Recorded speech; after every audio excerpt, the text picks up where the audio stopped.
On Sunday, Kurt Zayer got a text from his wife that said she'd seen a tornado about a mile away.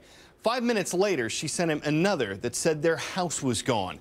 They weren't the only ones this happened to. The storm system that ripped through parts of the Midwestern United States on Sunday led to reports of more than 60 tornadoes.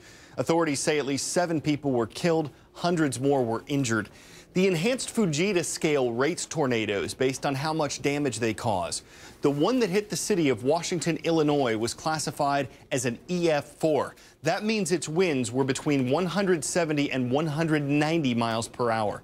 It left people relieved to be alive, but struggling to recover.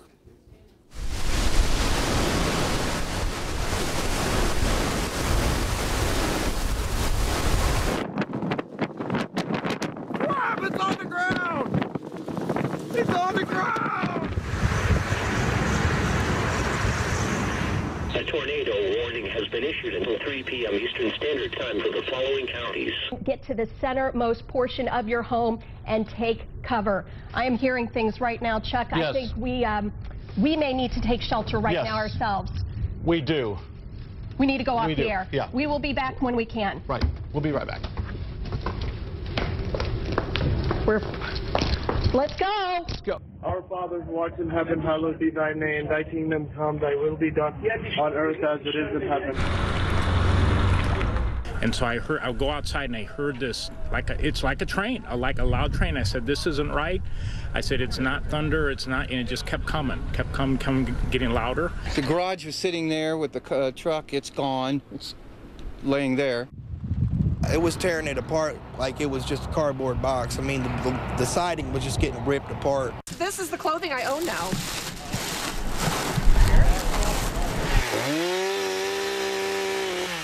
A lot of people have a pile of rubble still, and I mean, I don't have anything. My whole, it's gone. I don't know where it went. We'll make it through it. And we're just so grateful that the Lord preserved so many lives here. Moving now to a milestone on Wall Street. Yesterday, the Dow Jones Industrial Average topped 16,000. People use the Dow as an indicator of how the entire stock market is doing, and this is the first time it's ever been over 16,000. The Dow ended the day lower than that, but still good news for investors. Experts say the Federal Reserve, or Fed, is a big part of why the stock market is doing well. The Fed is the country's central bank. It's responsible for creating and maintaining the country's fiscal or economic policies. Recently, many of its policies have been aimed at helping support the U.S. economy. So some analysts are debating whether this is a boost or a bubble.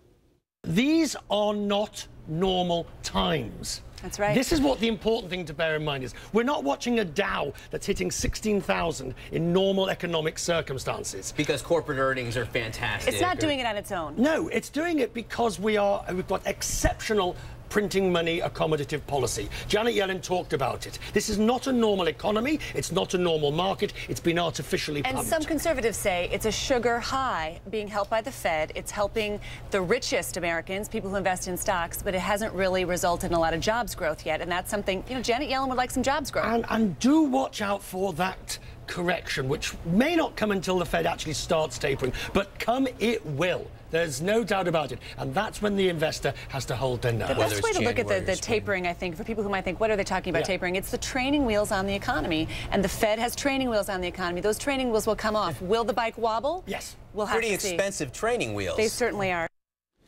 Teachers, we have an explainer available on the stock market. You can check it out at cnnstudentnews.com. It's time for the shout out. How many years are in a score? If you think you know it, then shout it out. Is it 4, 15, 20, or 75? You've got 3 seconds. Go. A score means 20. So, 4 score in 7 years means 87 years. That's your answer, and that's your shout out. If 4 score and 7 years sounds familiar, it should. It's the start of the Gettysburg Address, one of the most famous speeches in American history. President Lincoln gave it 150 years ago today. In honor of that anniversary, we're sharing 5 things to know about the Gettysburg Address.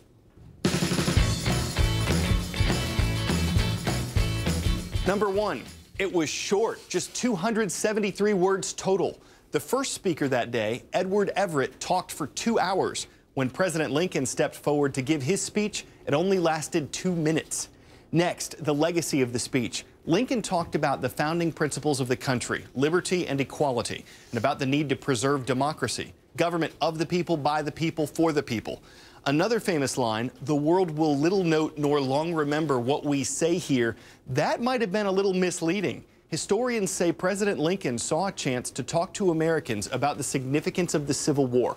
They say he put a lot of thought into the exact words he chose. Number 4, the event. The speech happened at the dedication for the National Cemetery of Gettysburg. It was the site of one of the fiercest battles of the Civil War, and the Union's victory marked a turning point in that conflict. Finally, the reaction. It wasn't all positive. One Pennsylvania newspaper referred to the Gettysburg Address as silly remarks. The paper retracted that statement this month. While opinion may have been split in 1863, the past 150 years have ensured that the Gettysburg Address will always hold a place of significance in American history. See if you can ID me. I'm home to Victoria Land and the Weddell Sea. I don't have an official population, although researchers set up camps inside my borders. I was established as a continent in 1840.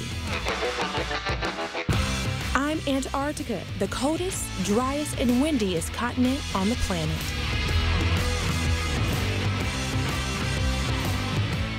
It's summertime in Antarctica. Well, that's relative. Let's say it's the time of year when temperatures might get a degree or two above freezing near the coast. But scientists say that could have been enough to melt some of the sea ice around a tremendous iceberg that started years ago with a crack in the Pine Island Glacier. Now, any iceberg headed toward shipping lanes can be a problem. There was a movie about that a few years ago. Iceberg, fire! But this isn't any iceberg. It's the size of Singapore. It's twice the size of Atlanta. It's enormous. An intrepid explorer could probably name it and colonize it if the whole melting thing weren't a factor. It is, but scientists say that could take up to a year. So if this iceberg drifts into shipping lanes, it could be threatening and rerouting sailors for months before it dissolves into the sea. What can be done about it? Same thing that can be done about any iceberg. Track it, chart its path, and tell anyone who might be in that path to steer clear.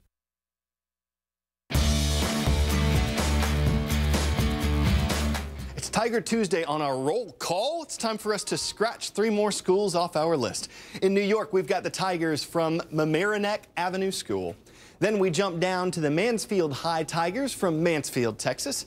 And we're bringing it home with Mountain Home, the Mountain Home High School Tigers from Mountain Home, Idaho. Shifting gears now to talk NASCAR. Richard Petty, the King, won 7 titles. Dale Earnhardt, the Intimidator, also won 7. Jimmy Johnson has been known for a while as 5-time. That's a reference to the 5 Sprint Cup titles he's won. Time for a name change. Johnson took home his 6th championship this past weekend. That's 6 titles in 8 years. Easy to understand why some people are calling Jimmy Johnson one of the best stock car drivers ever and one of the best athletes in the world. Former NFL quarterback and now sports analyst Donovan McNabb doesn't agree. He doesn't consider Johnson or any drivers to be athletes. Johnson responded saying, "Yes, I am, and so is every other driver in one of these race cars." What do you say? Are NASCAR drivers athletes? If you're 13 or older, head to our blog at cnnstudentnews.com.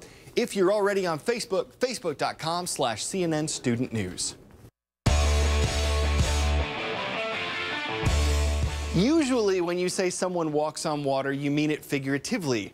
Not here. This is an annual project for students in an architecture class. Technical name, Materials and Methods of Construction. General name, Students Walk on Water, or they try to with these shoes they made for the attempt. The lake is 175 feet across. First one to the other side gets $500. Anyone who gets across gets an A, otherwise your grade is based on how far you get.